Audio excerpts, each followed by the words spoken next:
Hi, my dear friends. I ran through this story about H.G. Spafford on a Facebook page.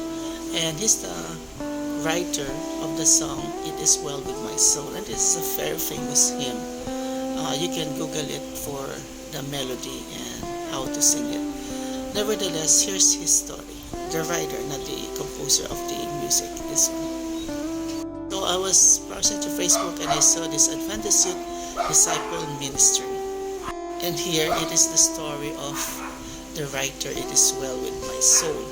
So he was a lawyer, and cut the long story short, in 1871, his 4-year-old son died. And then the following year, 1872, there's this great fire in Chicago, wherein it burned down all his properties, his estate, the things that he worked for, because he was a successful lawyer. And the following year, maybe they're trying to, recover from the loss because insurance did not pay for the damages by the fire because they say it's an act of God. So the story goes, he sent his wife and 4 daughters to Europe, riding on a boat, and the boat sank, and the only survivor was his wife. Okay, so imagine how tragic that is. And as Christians, if you reflect on it, we can go to this text. Because you may be saying, wow, where is God? I mean, he was a Christian. I say he was because he's already dead, obviously, 1870s. And things happened to him. Of course, we know the story of Job. But you cannot, prevent people from saying, where is God? Why did God punish him? I cannot answer that. Because I'm not all-knowing or omniscient compared to God. God knows everything, so I just have faith and believe in God that everything is well. But what I can share with you is, as a Christian, when these things happen, just like some of you may ask, where is God? I don't believe in God anymore because of this bad thing. And there is this other Christian wherein, Lord, thy will be done. That happens, right? So most of you some of you would say, there's no God. I mean, it's a tragic story. But some of you would say, there is a God. Now let's just focus on the people who say, with this kind of tragedy, or if these things happen to their life, and you can see they're still praising God, and still seeing through the blessings of tragedy. This is my suggestion.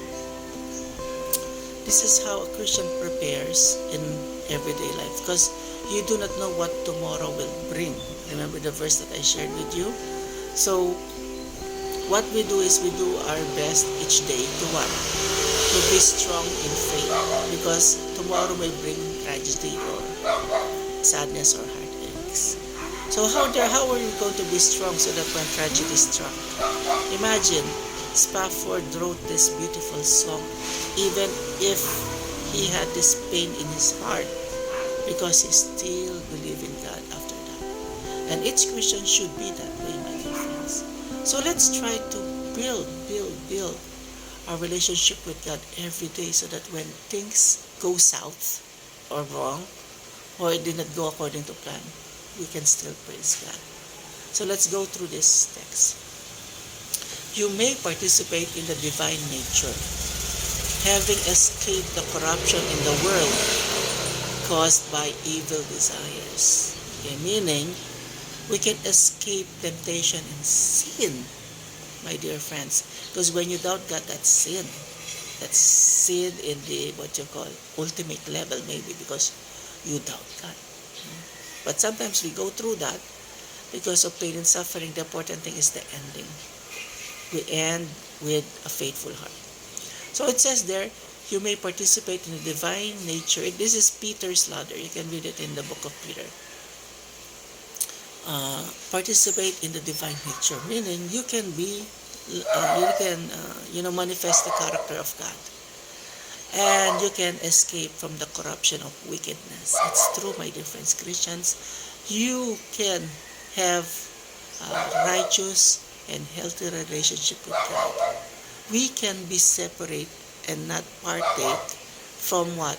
The evil things that is going on in this world. Remember, this world is about power, slavery, It's about money, you know.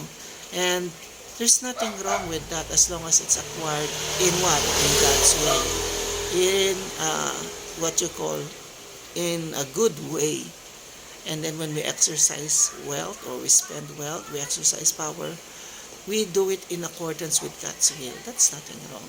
But the danger behind that, because of life on earth is so difficult, there's a greater chance that acquiring power and great wealth will be done in a dishonest way if you want to be rich or powerful quickly.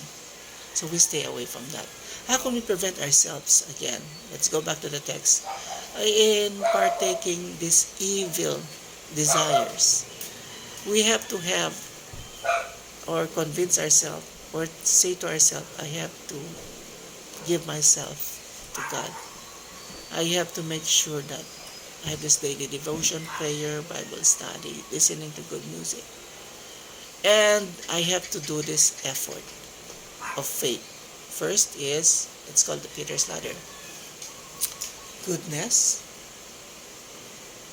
And when you have goodness, by the power of God, you will add knowledge.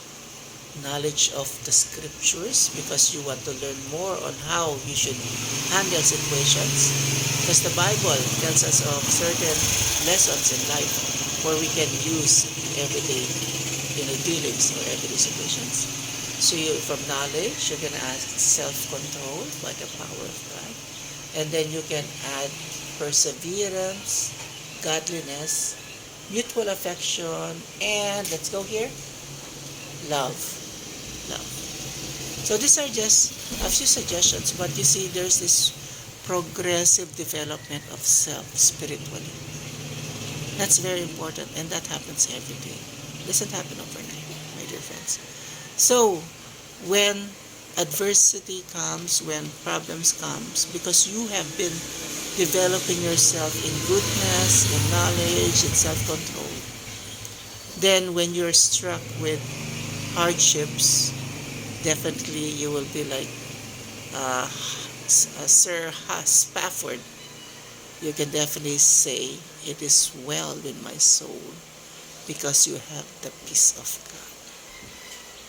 Have a nice day, my dear friends.